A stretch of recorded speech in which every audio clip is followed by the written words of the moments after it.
Johnny, if I don't blow your mind during this video, I will never blow anything again in my life.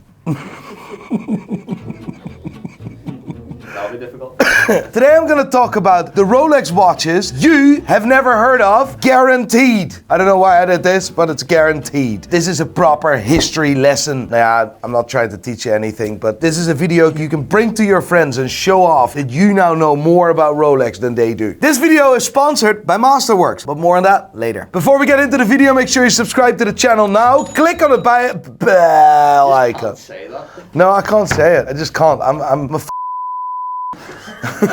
Before we get into the video, make sure you subscribe to the channel now, and if you want to do me a favor, go f*** yourself. Before we get into the video, make sure you subscribe to the channel now, and if you want to buy or sell your f***ing cunt.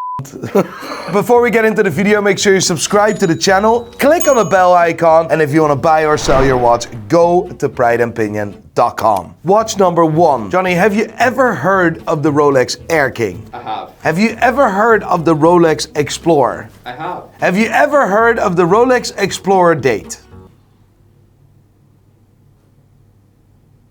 If you say yes, you can go f*** yourself. I haven't. No, because no one has. The reason why I say Air King is that this reference number, Rolex 5700, shares the same reference number as the Rolex Air King date. This is quite a unique reference number because in the history of Rolex has rarely used the same reference number for several different watches. In this case, we're talking about the Rolex 5700 Explorer date and not the Air King date. Because the Air King date, although... I have an Air King date. Yeah, I know.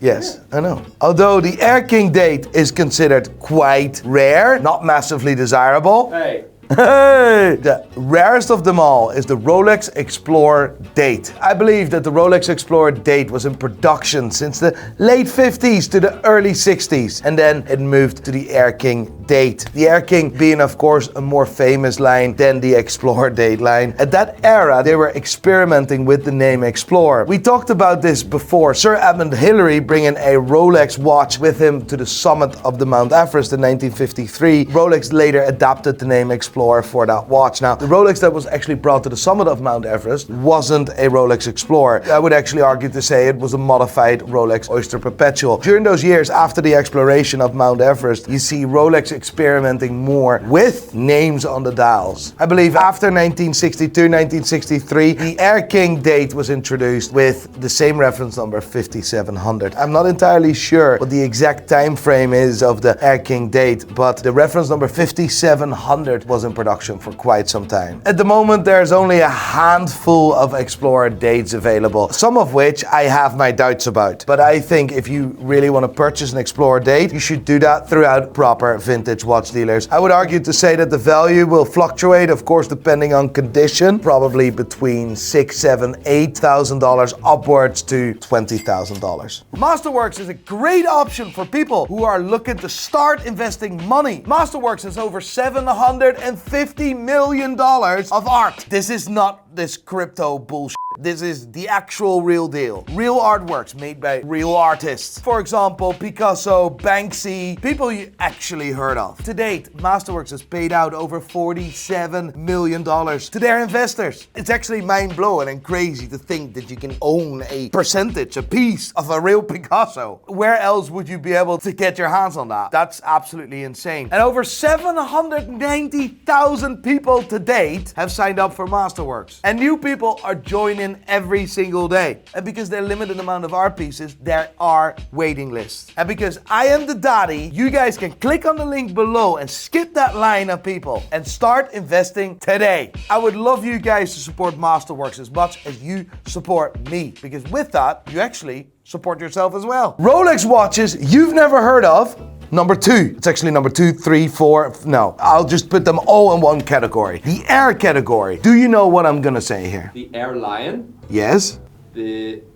I think that's the only one I know. Yeah? At the beginning of the Second World War, Rolex introduced the Air series. 3 watches starting with the word Air. And indeed, you're right. The Air Lion, the Air Giant, and the Air Tiger. These are 3 Rolex watches that were specifically made for pilots. During the Second World War, the RAF pilots, military pilots, needed more precise and more accurate watches. And Hans Wilsdorf delivered with the Air series. The Air Lion, the Air Tiger, and the Air Giant. Now you would say there's also an Air King. I'll come to that later, because this is the actual reason why the Air King was introduced. Air Lion, the Air Giant, the Air Tiger are extremely rare watches today. I wouldn't say that they're very expensive because there's not a massive demand for them. Of course, we all know the Air King, and today the Air King is the only one that is still in production today. For me, the coolest part of this actual story and of these actual watches is the Air King was introduced to celebrate the RAF pilots for winning the war. And that is cool, and that's why it's called King. I haven't seen any of them on the market for years, and before we shot this video, I had a quick look at what the prices would be today, but there's none for sale. So yes, they're considered extremely rare. I have seen one in the last 5 years being sold in around the $4,000 or $5,000, I believe. The third Rolex watch you've never heard of is the Rolex Commando. The Rolex Commando, reference number 6429, a watch that was in production from the late 60s to early 70s. A extremely rare watch. When this was introduced, this was considered a more affordable Rolex, but today this watch is not affordable at all. This watch is extremely collectible. The Rolex Commando really looks like a Rolex Explorer with the 369 on the dial, of course. This watch was only made for the American market, and you were only able to purchase this through two channels. Military channel when you were in the military, and as a civilian, you could have bought this only at this store, Abercrombie, what do you call that? You guys know this. I didn't grow up with this. Did you buy a Rolex at Abercrombie and Fitch? Yes. How insane was that?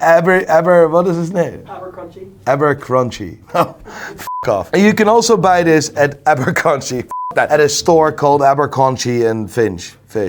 What is this? I'm trying to make a serious video here, lads. If you want to buy a Rolex Commando today, you need to be ready to pay at least $50,000 for one. The next Rolex watch you've never heard of, the Rolex Truebeat. Reference number 6556. That is a watch I absolutely love. You know what a Truebeat is? No. Ever heard of deadbeat? Deadbeat seconds is a mechanical movement, either manual or automatic, that ticks like a quartz. It's dead.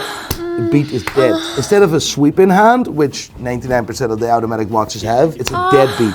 But of course, that dead beat seconds had a function, because in the 50s, we weren't looking at watches as fashion accessories. They were actually tools. And the Rolex Truebeat was a watch that was specifically made for doctors, where they needed to measure heartbeats. Today, this watch is considered extremely rare. There's two versions of this watch, reference number 6556, one with a chronometer certification, and the 6558, which is the exact same watch with the exact same movement, but without this certification. And to buy a Truebeat, you need to be ready to spend at least $30,000, of course, depending on condition. But let me tell you, the best of the best is going to be significantly more expensive than $30K. Last, but definitely not least, and this is the last on this list, because I'm going to make another video about the Rolex watches you've never heard of. The Rolex Quartz, reference number 5100. It's a watch that was only produced 1,000 times, 900 of which were produced in yellow gold, and the white gold being the rarest of them all. The watch looks so not like a Rolex, it is just insane. An unrecognizable bracelet. Case that kind of wee bit looks like an oyster quartz, but isn't an oyster quartz. Clasp that looks weird. A dial that looks random. The word quartz on the dial. Quartz is kind of in the watch industry considered a bad word, at least in the luxury watch industry. And seeing that on a dial of a Rolex, that was just mind-blowing. It isn't the most attractive Rolex ever produced for sure, but today you're gonna be paying at least $35,000 for a